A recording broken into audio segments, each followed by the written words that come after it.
भगवान विष्णु के वैकुंठ धाम में भीड़ लगी हुई थी। प्रभु ने आज संकल्प किया था कि वे अपने धाम से किसी को खाली हाथ नहीं जाने देंगे। सभी प्राणी उनसे भांति भांति की संपदा मांगने में लगे थे। वैकुंठ का कोष रिक्त होते देख महालक्ष्मी ने भगवान विष्णु से पूछा, हे प्रभु, आप यह सारी संपदा मुक्त भाव से लुटा देंगे तो वैकुंठ में क्या बचेगा? यहाँ के निवासी कहाँ जाएंगे, क्या करेंगे? लक्ष्मी जी की बात सुन भगवान विष्णु मुस्कुराते हुए बोले, देवी, आप चिंता न करें। सब कुछ लुटाने पर भी एक निधि ऐसी है जो मेरे पास सदा सुरक्षित रहती है।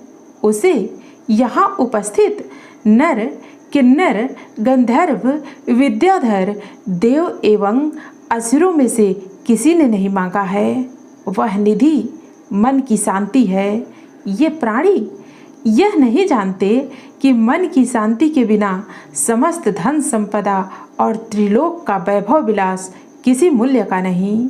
बिना शांति प्राप्त किए वह सारी संपदा व्यर्थ सिद्ध होती है। भगवान विष्णु का उत्तर सुन महालक्ष्मी मुस्कुरा उठी। नमस्कार मित्रों, आज आपके लिए बहुत ही उपयोगी लेख लेकर उपस्थित हैं। आज का लेख है भारतीय संस्कृति का आधार है गौ माता। मित्रों, गाय भारतीय संस्कृति का आधार है। अपनी संस्कृति में गाय को पवित्र माना गया है। गाय का संरक्षण, सेवा एवं पूजा करने से मनुष्य के पाप कटते हैं और उसे सुख, समृद्धि एवं संतोष की प्राप्ति होती है। भारतीय समुदाय प्रातः उठकर गाय के दर्शन को शुभ एवं मंगलमय मानता है। गाय पवित्र है और उसके सारे उत्पाद दूध, दही, मक्खन, घी, गोबर भी पवित्र माने जाते हैं। ऋग्वेद गाय को पूजनीय मानता है और अथर्ववेद गाय की महिमा के गीत गाता है।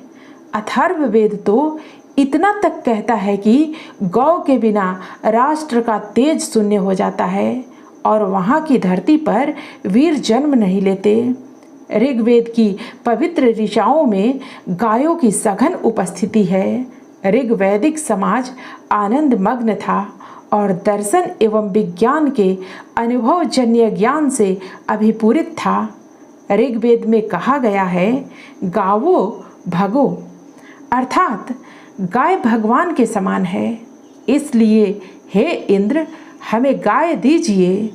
गायत्री मंत्र के दृष्टा, रचयिता ऋषि विश्वामित्र भी कहते हैं कि इंद्र ने गायों से मधुर दुग्ध का पान किया।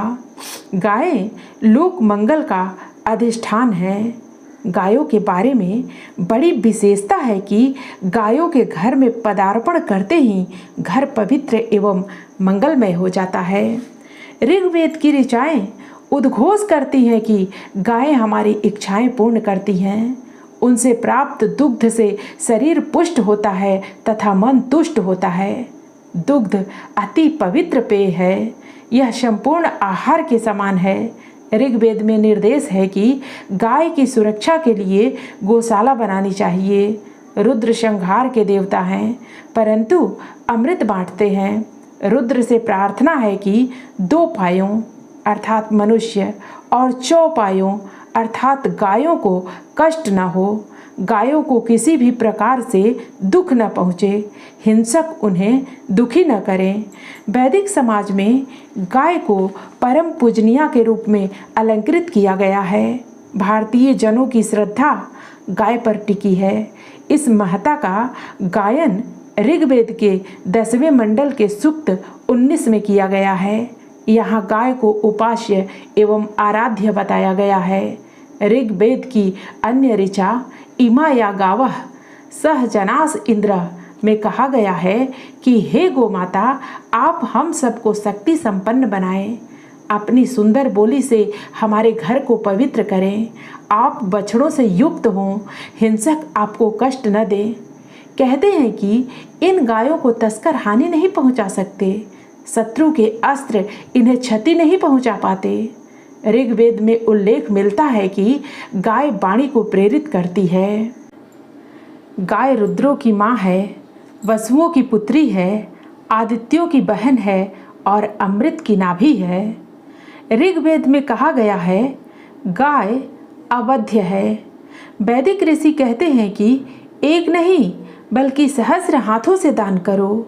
मेघ भी सहस्र धाराएं उड़ेलते हैं और गाय भी इसी प्रकार सहस्र धारा पयसा है।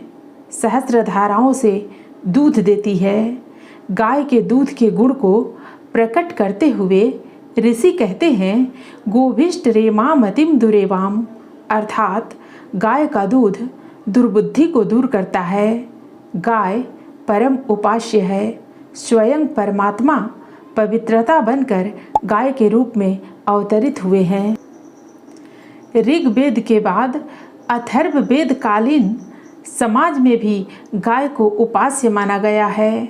ऋग्वेद की तरह ही अथर्ववेद में गो सूक्त 9/12 है। यहाँ गाय के अंग प्रत्यंग की महिमा गाई गई है। गाय के प्रत्येक अंग में देवताओं का स्थान माना गया है। गाय के 2 सींग प्रजापति एवं परमेष्ठी बताए गए हैं। गाय के मस्तिष्क में इंद्र का वास कहा गया है और ग्रीवा में यम देवता की उपस्थिति मानी गई है। गाय के ऊपर का जबड़ा अंतरिक्ष और नीचे का भूलोक कहा गया है। मरुदगण इसकी दंत पंक्ति में विराजमान कहे गए हैं। गाय के प्राण विश्व, वायु, धारक शक्ति, सविता और अदिति खुर कहे गए हैं। गाय के हृदय में चेतना रहती है। गाय का बैठना अग्निदेव है, खड़े होना अश्विनी है। वह पूर्वाभिमुख इंद्र है, दक्षिणाभिमुख यम है, पश्चिमाभिमुख धाता है और उत्तराभिमुख सविता है। गाय को हमारी संस्कृति में माता कहकर संबोधित किया गया है। ऋग्वेद 6/24 और अथर्ववेद 4/21 के सूत्रों में त्वष्टा देव से प्रार्थना है कि वे गौओं को पुष्ट करें। इंद्र से स्तुति है कि इनसे स्नेहपूर्वक बातें करें। रुद्रदेव इन्हें स्वास्थ्य दें और संवर्धित करें। अथर्ववेद के मंत्रों में ऋषि प्रार्थना करते हैं कि हे गो माता, आपकी संतति बढ़े, आप स्वच्छ चारा ग्रहण करें, शुद्ध जल पिएं।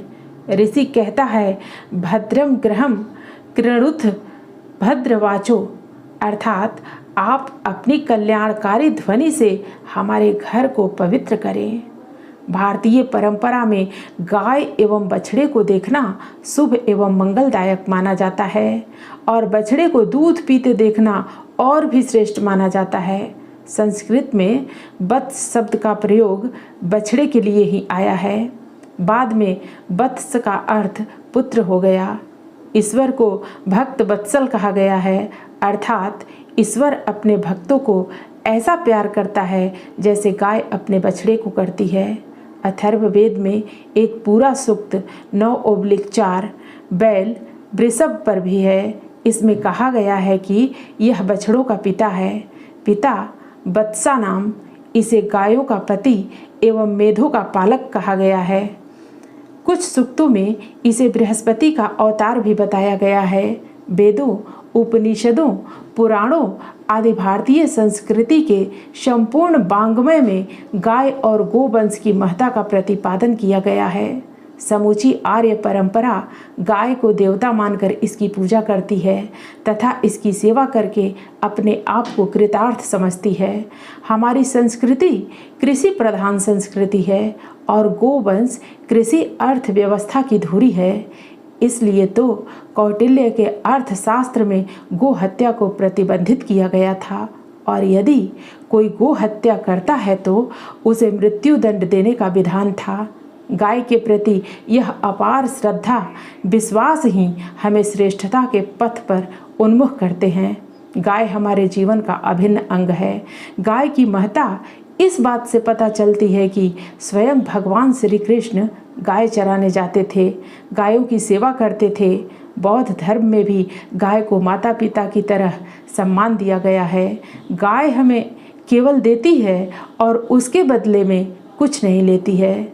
गाय की सेवा एवं गोवंश की रक्षा करके हम अपनी संस्कृति को पुनः प्रतिष्ठित कर सकते हैं। अतः हमें गाय के प्रति आदर, सम्मान तथा श्रद्धा विश्वास को पुनः स्थापित करने की आवश्यकता है। आज हम सब मिलकर पुनः इस पुण्य कार्य को पूर्ण करने का संकल्प ले सकते हैं। मित्रों, फिर मिलते हैं अगली प्रस्तुति में नए लेख के साथ। धन्यवाद।